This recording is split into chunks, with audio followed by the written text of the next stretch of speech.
Oh, hey, you. I'm just so excited to sit here with you. I got to tell you, I think that the Night Night series is like my favorite little yummy secret thing. I mean, I love so much of spending time with you, and I'm always glad to see you. That it's good to have you here. It's good to have you with me, and thank you. Thanks for showing up for you, because it's a big deal. It's a big deal. So today I'm going to do one of those things where everybody goes, ugh, I don't like that so much. But we're going to talk about cultivating patience and trusting in the process. And there's a bunch of pieces that will hit your resistance buttons, and that's okay. And that's okay. But we're here to really magnetize, right? Prosperity. We're not just here to go magnify it, but when you're in these later stages, which is really where you have to really, really, really, really, really trust the process. Once you get to like these, for those of you who are really advanced in this process, you're not just going from magnifying, you're going to magnetizing, right? Where you're attracting it to you. And everybody's afraid to go there because they're like, ooh, what will stick to me? But that's the game, right? That's what we're here to do. And it isn't just around learning the mindset or your commitment to it, your vision. This is where the further along you get, you have to confront this thing where like two things are true at the same time, and that this feels like they're opposites, and how can they be true at the same time? So it's this long game in abundance, and that is patience and trust. And that operating principle of all the things that we're talking about is prosperity is the ability to magnify. And to create a greater vision and magnify is do that with all the parts of ourselves, right? That the greatest resource that you can deploy at this later stage isn't about capital or labor or time, but it is about the resourcefulness in stillness. And that's the essence of patience. There is a resourcefulness in stillness. So when we are talking about this, I think this as adults, this is a trip because patience is a nurturing tool. And in this adulthood, I'm old. So it's like a multi-decade journey to be as adulty as I am. And so you have all of this identity growth. Like I've lived 3 different complete lifetimes. Maybe you have 2. And we constantly are shedding our old skin and stepping into our next self, our greater self. And it's all one category, adulting. But it involves thousands of hours of building self-trust. And so when we're looking at why is patience and trusting in the process a big deal, is that patience isn't a passive waiting. It is an active, internal, nurturing tool that you have to deploy when things are feeling slow or stuck. And when you choose patience, you give yourself like 3 big ones, right? And the 3 big ones are grace and space, right? Fortitude and honor, and self-assurance and love.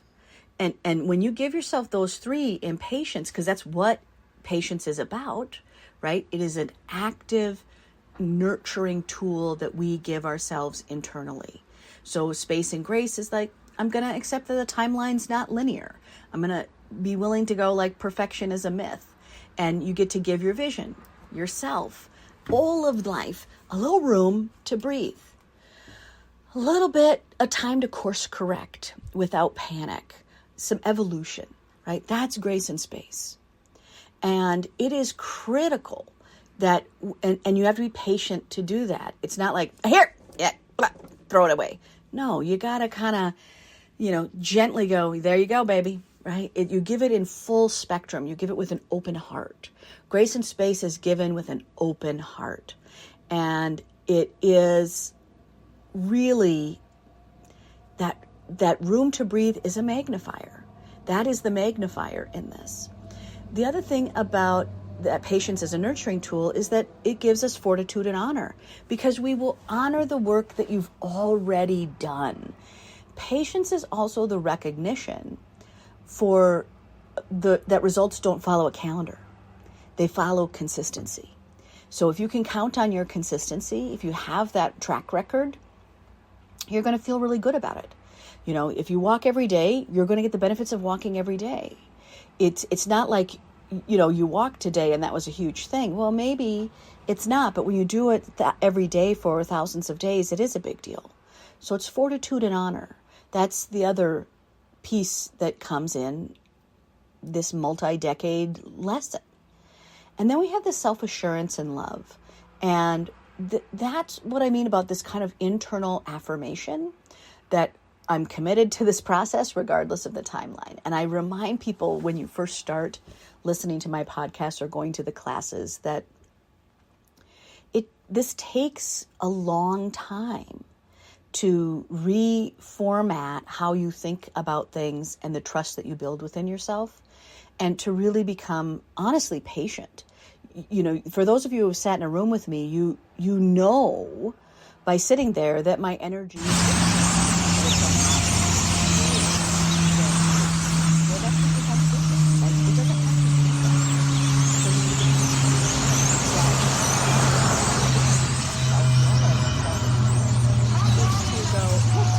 the process. It doesn't matter how long it takes. Let's just see what happens.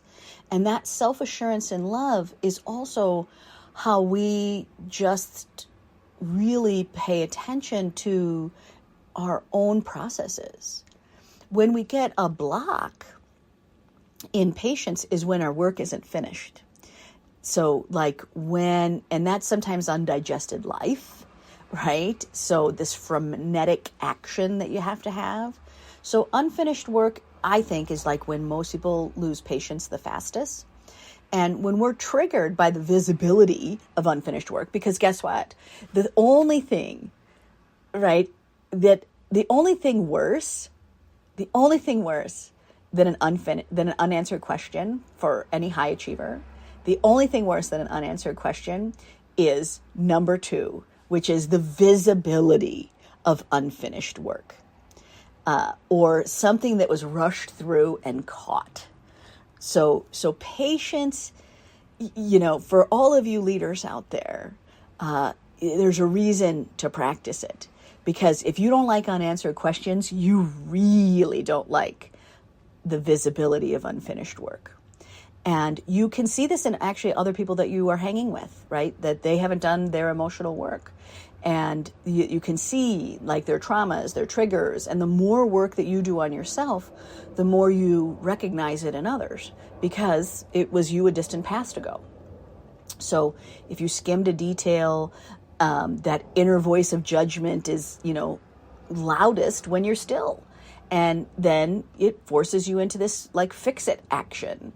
And those are blocks. So patience gives you the ability to calmly return, complete it properly, just move it forward.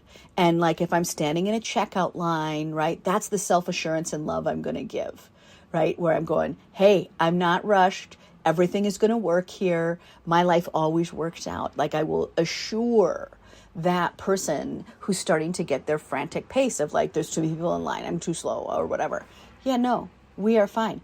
And I often will look back at the person behind me to just let them know that this person, like I will hold my hand up to them to let them know. And then I'll point at the other person that's trying to check me out and is feeling flustered and let them know I'm trying to get in, like I'm trying to get their buy-in, and I'll make sure that they're listening to me talking to the person that's maybe at the checkout to go, hey, we all understand.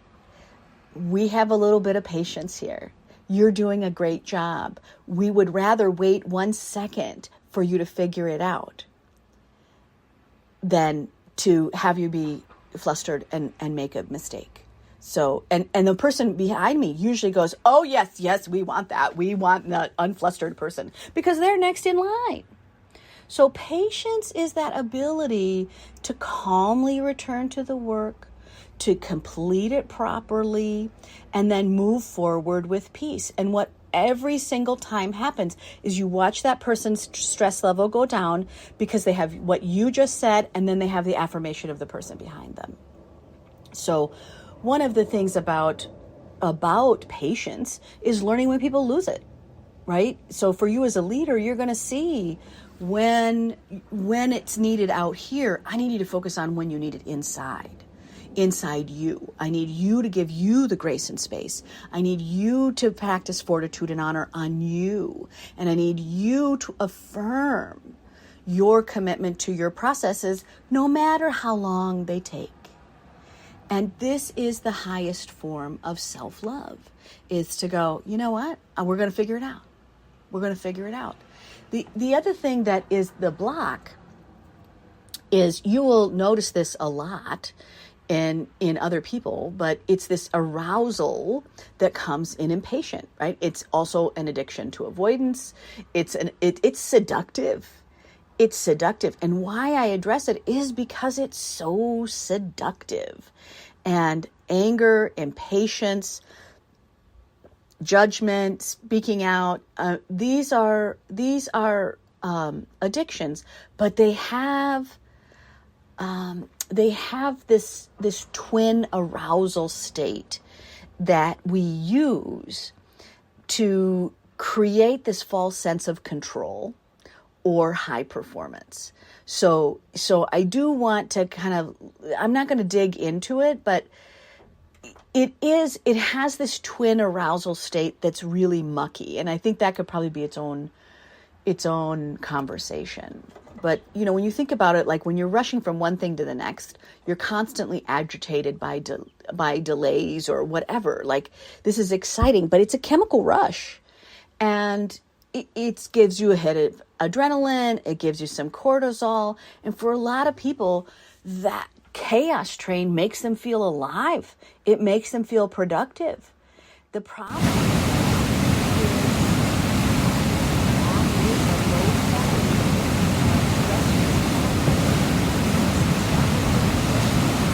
and this arousal of impatient has this weird twinning, right? It has this, like, the twins of the twins, because like Siamese twins, right? It is attached to apathy and disregard. So if you're impatient to get the next goal, you disregard the present moment. You disregard the current lesson. You disregard the small wins. And these are the things that you need to build your foundation. So the inner child of who you are feels rush, unheard, like unsafe. This is so bad. And then right now we have to let go of that arousal. Like, here's the adulting work. Let go of that desire, whether you are doing it symbolically, whether you're doing it purposefully, whether it's an old pattern, it doesn't matter. Doesn't matter. You have to consciously let go of desiring or steeping in the arousal from impatience. So when you feel that frantic rush, you should be stepping back.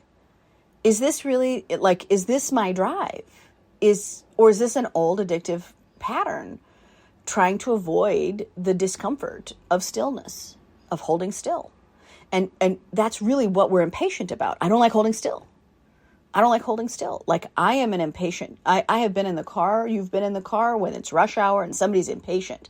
They're mad because they're going too slow. And that's an addiction for a lot of people. So, you want to really think about how you want to do that nurturing work. And it is nurturing work. And you want, again, you want this long game. So this is anytime you're playing for the long game, it's a long process. It's a long line. It's a long line of junk that has to get done, because you have to be able to wrap your head around, and your tools and everything else around, when two things are true at the same time. And the true things that are true at the same time that don't make sense is that I am building and magnifying everything I want. I'm not using all of these resources, but my resourcefulness is stillness. Like, that's a head trip. That's a total head trip. And you have to kind of get through that to kind of build into this other layer, which is trust. And trust as a muscle, it's going to test your foundation. And this is where you have to test for your foundation, because patience is that nurturing tool. And self-trust is not a gift you receive. It's a journey. It's a journey that takes hundreds and thousands of hours to build within yourself. And it's built every time you make a promise to yourself and you actually keep it. And right? So that's why it's such a big deal. You've heard it from me tens of thousands of times, right? Learning to keep promises to yourself. So you want to, at this point, really start testing it. And you test it by going, oh, okay. You use it when you're creating situations where you have to rely on the process, not the outcome. So, and that part is me just listening, right? The test of time, right? Did you continue to show up in excellence with your vision, even when there is no visible progress for weeks on end, right? The process, that's right. Process is the test. Can you do it? Can you stand the test of time? And that's a big trust. That's a whopper.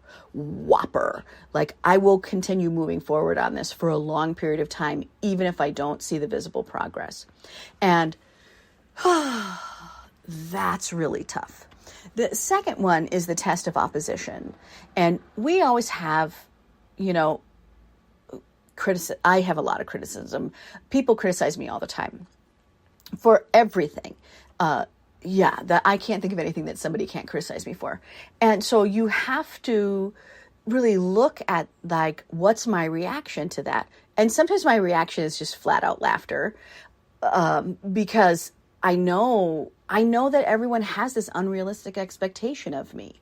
So sometimes when I'm getting criticism, I have to listen to it, because sometimes they are absolutely right.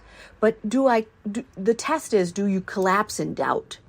Or are you able to stand on your foundation, or is there somewhere in between? However you respond, the response to opposition is the test. Just like the test of time, the process is the test. In the test of opposition, it's the response is the test. How am I responding? People will tell me stuff that I did all the way wrong. And sometimes I will just laugh and go, boy, you know what? If it looked bad out there, I can tell you it felt 10 times worse in here.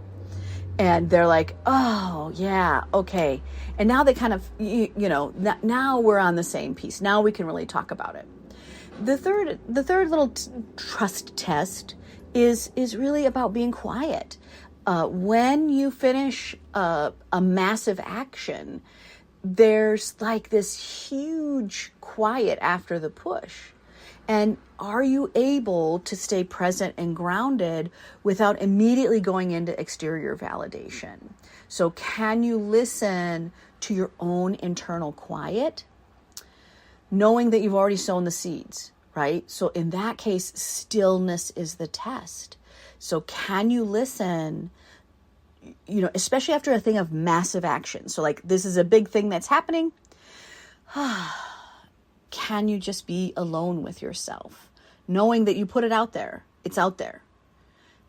And can you stay still? That journey of self-trust is really this act of self-magnification, because if you can pass those trust tests with yourself, you also are proving to your nervous system, to your inner child and the adult, that you are reliable, that you're committed and you're trustworthy. And that is really the foundation you're looking for. That's what you're trying to build. So it's a lot to think about. I will see you soon. This one's worth kind of hearing again, but I want you to give yourself a little love, because you deserve it.